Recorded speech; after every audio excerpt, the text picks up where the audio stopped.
کیا قرآن کی آیتیں پڑھ کر کسی پر پھونک مار سکتے ہیں کہ نہیں؟ آپ روح کی تبدیلی کی طرف توجہ کریں، روح کی تبدیلی۔ اسی لیے میرے آقا صلی اللہ تعالیٰ علیہ وسلم نے جن لوگوں کو مسیحا بنایا، شاعر نے یہی کہا ہے، خود نہ تھے جو راہ پہ اوروں کے ہادی بن گئے، کیا نظر تھی جس نے کہ مردوں کو مسیحا کر دیا۔ میرے آقا صلی اللہ تعالیٰ علیہ وسلم نے ان کو مسیحا بنایا۔ بعض صحابہ ایسے ہیں، ایک سفر پر ہیں، کہتے ہیں ایک آدمی پیٹ کے درد سے تڑپ رہا تھا۔ صحابہ کو یہ خبر نہیں تھی کہ کیا کیا جائے۔ ایک صحابی آگے بڑھے، انہوں نے کچھ پڑھا، اس پر پھونک دیا، اس کو پیٹ کا درد چلا گیا، ختم ہی ہو گیا، صحیح ہو گیا۔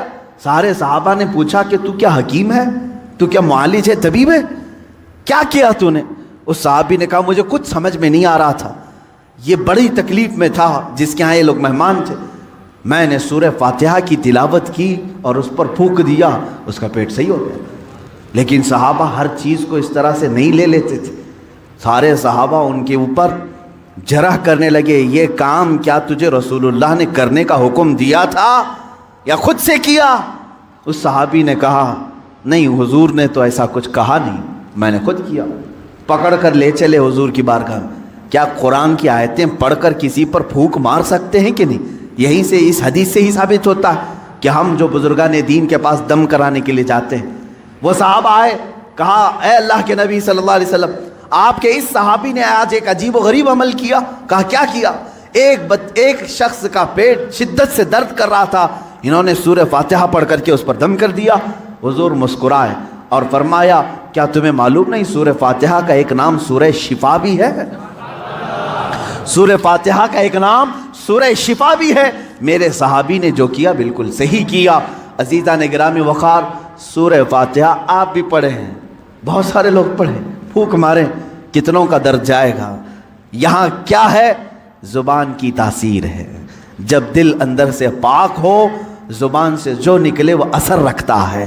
محبوب الہی کے پاس ایک شخص آیا، اس نے اپنی بچیوں کی شادیوں کی شکایت کی کہ گھر میں کچھ بھی نہیں ہے، مال کچھ نہیں ہے، آپ کچھ رحم فرمائیں۔ انہوں نے 2-3 ڈھیلے اٹھائے اور 3 بار قل هو اللہ احد پڑھ کر کے دیا، اس کے ہاتھ میں دیا۔ تو بندہ کہتا ہے میں گھر لے کر گیا، وہ ڈھیلے تو دیکھا وہ سونے کے تھے، گولڈ تھے۔ میں نے بیچا، شادی کی، لیکن فارمولہ تو مل گیا تھا۔ اس نے بھی اپنے گھر میں ڈھیلے اٹھائے اور قل هو اللہ پڑھنے لگا، 1000 بار پڑھ لیا، ڈھیلا تو ڈھیلا ہی تھا، کچھ نہیں ہوا۔ دوسرے دن وہ آیا محبوب الہی کے پاس، کہا آپ نے اس دن مجھے جو دیا تھا کیا پڑھ کے دیا تھا؟ کہا قل هو اللہ پڑھ کے دیا تھا۔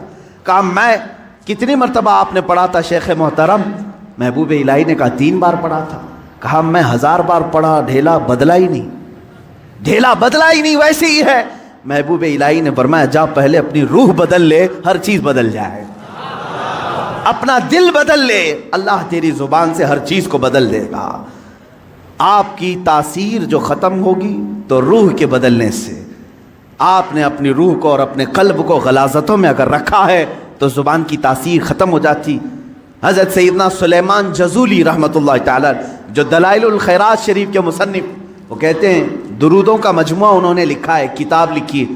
ہم سفر پر تھے، عصر کی نماز کا وقت تھا، ٹائم ختم ہو رہا تھا، کنواں قریب میں تھا، وضو کرنے کے لیے پانی نکالنے کے لیے کوئی چیز نہیں تھی، ہم پریشان تھے ساتھی لوگ۔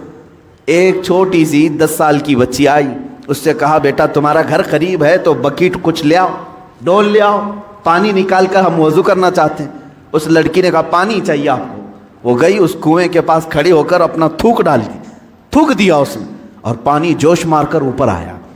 ان لوگوں نے وضو کیا۔ سلیمان جزولی فرماتے ہیں میں نے بچی کو روک لیا، بیٹا رک جا، ہم نماز پڑھیں گے، بعد میں تجھ سے بات کریں گے۔ نماز کے بعد انہوں نے کہا اللہ کا واسطہ دیتا ہوں، کون سا وظیفہ کرتی ہو، کون سا عمل کرتی ہو، تمہارے تھوک سے کنویں کا پانی اوپر تک کیسے آیا؟ وہ بچی کیا کہتی ہے، کوئی وظیفہ نہیں، میرے باپ نیک ہیں، انہوں نے صرف اتنی تربیت کی ہے کہ بیٹا جھوٹ کبھی نہیں بولنا، حرام کبھی نہیں کھانا، جھوٹ کبھی نہ بولنا، حرام کبھی نہ کھانا، ان 2 چیزوں پر ہمارا عمل ہے۔ اللہ رب العزت نے زبان میں اثر رکھا ہے۔ عزیزان گرامی، یہ کرامات کی دنیا ہے، لیکن میں آپ سے یہ کہوں گا کرامات بعض اولیاء کو دی گئی ہیں، ہر ایک کے لیے نہیں، لیکن تمہارے لیے سب سے بڑی کرامت یہ ہے کہ کنویں کا پانی باہر آ جائے، سمندر کا پانی ہٹ جائے، یہ کرامات الگ ہیں۔ میں کہتا ہوں ایک مومن کے لیے سب سے بڑی کرامت یہ ہے تم ادھر سے زبان سے ایک کلمہ بولو، سامنے والے کا دل بدل جائے، اس کے دل میں انقلاب آ جائے، یہ تمہاری کرامت ہے، یہ تمہاری کرامت۔ لیکن کب ہوگا؟ جب تم خود اپنے آپ کو بدلنے کی سوچو۔ خدا نے آج تک اس قوم کی حالت نہیں بدلی، نہ ہو فکر جس قوم کو خود اپنی حالت بدلنے کا، نہ ہو فکر جس کو خود اپنی حالت بدلنے کا۔ عزیزان گرامی وقار، رسول محترم صلی اللہ تعالیٰ علیہ وسلم کا ایک مختصر سا عرصہ جو ہمارے درمیان رہا ہے پوری کائنات میں تیزی سے آج سنا کر کے آپ کے سامنے سے بارگاہ مصطفیٰ میں التجا بھی کروں گا۔ وہ مکہ مکرمہ کی سرزمین 14 صدیاں پہلے، آج سے 1400 سے 42 چل رہا ہے، اس کو اور 53 ملا لیں، اس کے ساتھ اور 53 ملا لیں، یعنی تقریباً 1495 کے سال کے قریب ہو گیا۔ اس سے پہلے میرے آقا صلی اللہ تعالیٰ علیہ وسلم آج ہی کا دن تھا جو فرش گیتی پر تشریف لائے۔ وہ آمینہ کا در یتیم، وہ عبداللہ کا نور نظر، بارگاہ مصطفیٰ صلی اللہ تعالیٰ علیہ وسلم میں خراج عقیدت کے لیے میں بات کر رہا ہوں۔ وہ در یتیم جب گھر تشریف لایا تو ایسا گھر تھا کہ باپ پہلے سے نہیں ہے، ماں اکیلی ہیں، معاوضہ دینے کی طاقت نہیں رکھتی، دایا کے ہاتھ میں دے دیا حلیمہ سعدیہ کو، یہ کہہ کر کے کہ 2 سال دودھ پلائے گی، اجرت کی تمنا مت رکھنا، میرے گھر میں مال کی بڑی شدت کی کمی ہے، اس بچے کا باپ نہیں، یہ یتیم بچہ ہے۔ حلیمہ سعدیہ لے گئیں، لیکن برکات پہ برکات انہوں نے دیکھا ہے۔ رسول پاک کو اپنے گود میں کھلایا۔ حلیمہ سعدیہ کہتی ہیں یہ عام بچہ نہیں تھا، ان کے آتے ہی بنو سعد کی ساری بکریوں کے تھن دودھ سے بھر چکے تھے، اور سارے بچے حضور پاک صلی اللہ تعالیٰ علیہ وسلم کو دیکھنے کے لیے آتے تھے، حتیٰ کہ حلیمہ سعدیہ کی بیٹی شیمہ کہتی ہیں، شیمہ کیا کہتی ہیں کہ ہمارے قبیلے میں، ہمارے محلے میں رواج تھا، رات کے وقت یا شام کے وقت ساری لڑکیاں جو ان کے عمر کی تھیں، شیمہ کے عمر کی تھی، وہ کہتی ہیں اپنے اپنے چھوٹے بھائیوں کو، جس کا بھائی ہوتا لے کر کے آتی تھیں، کمپٹیشن چلتا تھا، بہن اپنے بھائی کو دکھا کر کہتی کس کا بھائی زیادہ خوبصورت ہے، ہر خاتون، ہر بہن اپنے چھوٹے بھائی کی گود میں لے کر اس کے ناک نقشے بیان کرتی، ارے میرے بھائی کی تو پیشانی بڑی چوڑی ہے، یہ خوبصورتی کی علامت ہے، کوئی کہتی میرے بھائی کی تو آنکھیں بڑی جھیل جیسی ہیں اور یہ بڑا خوبصورت ہے۔ ہر خاتون، ہر بہن گود میں لیے ہوئے بچے کو اپنے بھائی پر فخر کرتی، اور حضرت شیمہ کہتی ہیں جب اس مجمع میں میں میرے بھائی محمد کو لے کر کے آتی، اللہ اللہ، وہ کہتی ہیں ساری میری سہیلیاں اٹھ کھڑی ہوتی، کہتی شیمہ تیرے بھائی کے ساتھ ہمارے بھائیوں کا مقابلہ نہیں، یہ ہمارا آپس کا مقابلہ ہے، یہ ہمارا آپس کا کمپٹیشن ہے، تو کبھی محمد کو ہمارے درمیان نہ لا، اس لیے کہ اس کے مقابل میں 14ویں کا چاند بھی شرما جاتا ہے۔ یہ بنو سعد کی خواتین کا کہنا ہے۔ حضرت شیمہ کہتی ہیں اس مقابل میں میں کبھی رسول پاک کو لے جاتی تو وہ ایکسیپٹ نہیں کرتی، کہتی کہ شیمہ تیرے بھائی کے ساتھ ہمارے بھائیوں کا مقابلہ نہیں، وَأَحْسَنُ مِنْكَ لَمْ تَرَ قَطُّ عَيْنِي وَأَجْمَلُ مِنْكَ لَمْ تَلِدِ النِّسَاءُ، یا رسول اللہ آپ سے زیادہ حسین میری آنکھوں نے دیکھا نہیں، آپ سے زیادہ جمیل کسی ماں نے جنا نہیں۔ وہ 2 سال کی عمر پاک میں حلیمہ سعدیہ دوڑتی ہوئی واپس مکہ لے آئیں اور حضرت آمنہ سے کہا میں نے 2 سال کا عرصہ آپ سے مانگا تھا، لیکن 6 مہینے اور بڑھا کر کے دے دو، اجرت بھی نہیں چاہیے، معاوضہ بھی نہیں چاہیے۔ لیکن حضرت بی بی آمنہ نے اپنے پاس اپنے صاحبزادے کو رکھ لیا۔ 2 سال کے عرصے میں گھر میں کتنے افراد ہیں؟ کون ہیں؟ باپ نہیں ہے، دادا ہے عبد المطلب، وہ بھی بڑھاپے کو پہنچے ہوئے ہیں۔ رسول پاک صلی اللہ تعالیٰ علیہ وسلم اپنے دادا کی سرپرستی میں ہیں۔ 6 سال کی عمر میں اپنی ماں کے ساتھ ننیحال کا سفر کیا، مدینہ کا سفر کیا۔ اس وقت جو یثرب تھا وہ حضور کا ننیحال بھی ہے، نانی کا گھر ہے۔ حضرت آمنہ کے ساتھ گئے 6 سال کی عمر میں، جب حضرت عبداللہ کی ایک کنیز ام ایمن ساتھ میں ہے، کوئی نہیں، 3 لوگوں کا یہ قافلہ پیدل مکہ سے مدینہ گیا ہے، مدینہ سے واپسی ہو رہی ہے۔ مقام ابوا میں بی بی آمنہ بیمار ہوئی، بی بی آمنہ سلام اللہ علیہا اتنی شدت سے بیمار ہوئیں کہ وہ چل پھر نہیں سکتی تھی، اسی راستے میں وہ رہ گئیں، اور اس کے بعد اپنے نور نظر کو قریب بلایا اور کہا اے محمد میری آخری سانسیں ہیں۔ 6 سال کی عمر پاک میں رسول پاک صلی اللہ علیہ وسلم نے اپنی ماں کی آنکھیں بند کی اور ان کی روح قبض انصری سے پرواز کی۔ وہ 6 سال کی عمر میں اپنی مقدس ماں کا جسم مبارکہ اٹھاتے ہیں، قبر میں دفن بھی کرتے ہیں اور اپنے والد کی کنیز کے ساتھ واپس مکہ آتے ہیں۔ اب کون تھا اس محمد عربی کے ساتھ؟ نہ باپ ہے نہ ماں ہے، وہ در یتیم، پوری کائنات کے یتیموں کا آقا بنا ہے، پورے یتیموں کا ماوا و ملجا بنا ہے، لیکن اللہ نے اسے در یتیم پیدا کیا۔ جب 8 سال کی عمر ہوئی، دادا کا بھی انتقال ہو گیا، عبد المطلب بھی دنیا سے چلے گئے۔ اب کون تھا سوائے ایک چچا کے، ابو طالب کے؟ اب کوئی نہیں تھا، آپ کی سرپرستی میں رہے۔ جہاں تک بات آتی ہے ابو طالب کی، میں کہوں گا بڑے ادب کے ساتھ، اے لوگوں، اس اختلافی مسئلے میں کبھی بھی تیر مارنے کی کوشش نہ کرنا۔ بعض لوگ ابو طالب کے کفر کے متعلق اصرار کرتے ہیں کہ وہ کافر تھے، بعض لوگ ایمان کے متعلق، لیکن جو حقیقت ہے وہ اللہ کے حوالے کرو، اللہ کے حوالے کرو۔ رسول پاک صلی اللہ تعالیٰ علیہ وسلم کو انہوں نے جان سے زیادہ تربیت کی ہے، یہاں تک کہ مکہ والوں سے انہوں نے کہا تھا، جب رسول پاک نے اعلان نبوت کیا تھا، ابو جہل، عتبہ، شیبہ سب نے آ کر کہا، ابو طالب اگر یہ تیری نگرانی میں نہ رہے تو ہم اس کا کچھ سے کچھ کر دیں، تو محمد ہمارے حوالے کر دے۔ جانتے ہو ابو طالب، مجھے بڑی تکلیف ہوتی ہے جب سرے سے کوئی آدمی ان کو بالکل کافر مشرک گردانے، میں کہتا ہوں کف لسان تو کرو، زبان کو روک تو لو، جو معاملہ ہوگا قیامت کے دن دیکھا جائے گا۔ حضور کے چچا ہیں لیکن عشق کی بات تو دیکھیں، وہ مکہ والوں سے کیا کہتے ہیں؟